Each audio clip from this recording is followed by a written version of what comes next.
Hey there, in this lecture, let's study about the status of agriculture. Agriculture in India during the colonial era witnessed deterioration and stagnation because the level of productivity was very less. Why was the productivity less?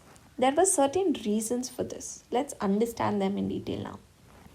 First reason is that cultivator had very little to invest in agriculture. In fact, there were certain instances where the cultivator did not have anything to invest in agriculture. So the investment in agriculture was very less. Why? The cultivator neither had resources nor did he have any incentive to invest in the agriculture. And since the investment in agriculture was less, the productivity was less, and hence this resulted in deteriorating our agriculture. And the next factor is regarding the zamindar. Zamindar had no roots in villages. Hence, he indulged in the acts of suppressing the cultivator. He started collecting huge amount from cultivator, and cultivator did not have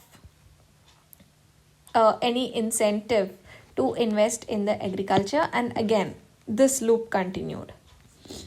And then is about the third factor is regarding the government. See, government spent very little on agriculture and on education, be it technical education or mass education. Very little was spent on these two domains.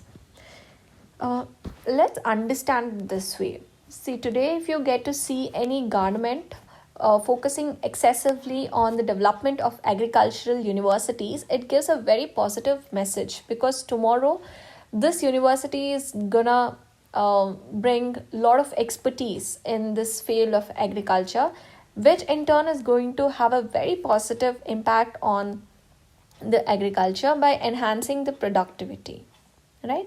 So it's always important that the government focuses on education and on agriculture too, in order to develop the agriculture in their own country.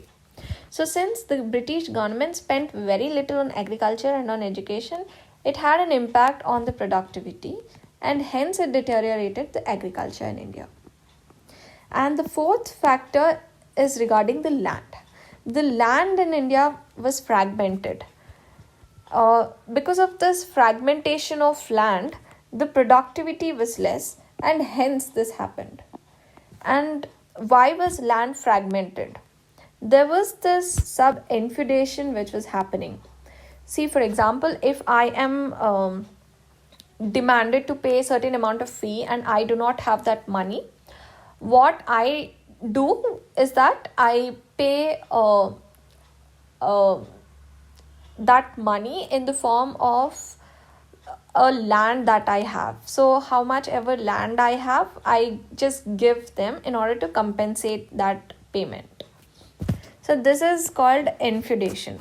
So because of the sub-infeudation as well, lands did shift from one hand to the other hand, and it resulted in the fragmentation of lands.